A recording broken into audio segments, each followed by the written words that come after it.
नमस्कार. थँक्यू. तुम्ही प्रॉपर कुठले? जन्म माझा बुलढाणा जिल्हा तिथे चालता तोरणवाडा विलेज. पण माझं पूर्ण एज्युकेशन ना मुंबईला झालं. स्कूल कॉलेज आणि प्लस पोस्ट ग्रॅज्युएशन पण माझं मुंबईला झालेलं आहे. सध्याची बँक पोस्ट कोणती आहे? माझे तसे ते 3 रिझल्ट आले. एक IDBI जाम आला तो लास्ट इयर आला होता, पण मी त्याला जॉईन नव्हतं केलं होतं. आणि त्यानंतर मग या वर्षीमध्ये 1 तारखेला 1 जानेवारीला RRB क्लर्क, त्यानंतर आता 1 एप्रिलला IBPS क्लर्क बँक ऑफ इंडियामध्ये सिलेक्शन झालेलं आहे. अच्छा, जेव्हा तुमचं सिलेक्शन झालं तेव्हा तुम्ही घरी सांगताना म्हणजे कशी होती ती? जेव्हा मी ना फर्स्ट रिझल्ट मला सांगितलेलं IDBI जाम, तेव्हा तर माझ्या आईच्या डोळ्यात पाणी चालू होतं. आणि तेव्हा मी ना मेडिकल सगळं झाल्यानंतर मी त्यांना सांगितलेलं. फक्त माझ्या भावाला मी फर्स्ट कॉल करून सांगितलं की माझा रिझल्ट आलेला आहे, आणि तो खूप खुश होता की फायनली झालं तुझं करून. पण नंतर माझं मेडिकल सगळं झाल्यानंतर मी माझ्या पॅरेंट्सला सांगितलं, मग ते खुश होते. बट तिथं बँगलोरला जाऊन तिथं ट्रेनिंग वगैरे करायची होती, तर माझ्या पप्पांचं म्हणणं होतं की तुला महाराष्ट्रामध्ये कुठं तर भेटलं पाहिजे. आणि मग त्याच्यानंतर मग मी ना मॅमशी डिस्कशन केलं, तर मॅम बोलले की तू आणखी कोर्स दे, अभ्यास कर चांगला. आणि त्यांना माझ्यावर विश्वास होता. मला माझ्यावर इतका विश्वास होता, त्यांना तितका विश्वास होता. साधारण जर्नी किती दिवसांची होती तुमची? माझी फर्स्ट ऑनलाईन बॅच होती तशी तर आफ्टर कोविड. पण तिथं मी 1 वर्ष अभ्यास केला, तर माझा व्यवस्थित नाही झाला. तर मी तर 2023ला आली होती.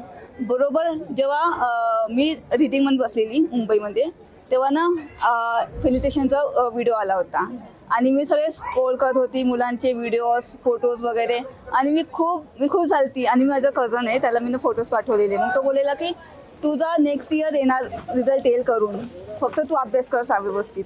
मग त्याच्यानंतर मग मी एप्रिल महिन्यामध्ये 2023ला इथं आली होती. मॅमसोबत डिस्कशन केलं, तर मम्मीला बोलले फक्त एक वर्ष पाठवून द्या इकडं. आणि मग या दोघांनी पण मग पाठवलं मला, कारण की मी फर्स्ट मुलगी जी घराबाहेर पडलेली आहे. कारण की आमचं पूर्ण एज्युकेशन घरातच म्हणजे घरूनच झालेलं आहे. मग आम्हाला कुठे जायची गरज नाही पडली. आणि मग नंतर कारण की पप्पा रेडी होत नव्हते, त्यांना थोडी चिंता वगैरे होती माझ्याबद्दल. तर मग त्यांना वाटलं कसं राहणार कसं नाही. आणि मग तरी पण त्यांनी पाठवून दिलं मला आणि विश्वास दाखवला माझ्यावरती. आणि इथं आल्यावर नंतर पण मला असं धाकधूक करायची की अरे यार झालं नाही तर काय करणार. पण तरी पण माझे की जर नाही झालं तर काही इतकं विचार नको करू, झालं तर झालं नाही झालं इतकं काही विचार नको करू तू. पण असतं नाही की पैसे चाललेले आहेत, रिझल्ट आलाच पाहिजे आपला. मग ते झाल्यानंतर मग मी इथं आला. आणि मग 2023 ते आता 2025मध्ये 2024ला 1 रिझल्ट आला आणि 2025ला 2 रिझल्ट आलेले आहेत.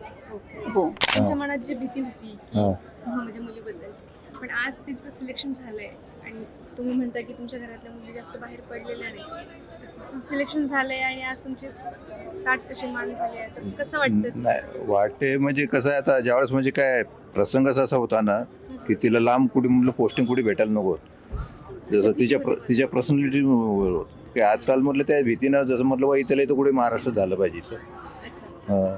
आणि ते जे काही पैशाचं काही हे नव्हतं की आम्ही दोघं पण एवढं मेहनत करतो ना लेकराचा मुलीसाठीच सगळं मुलांना शिकवलं.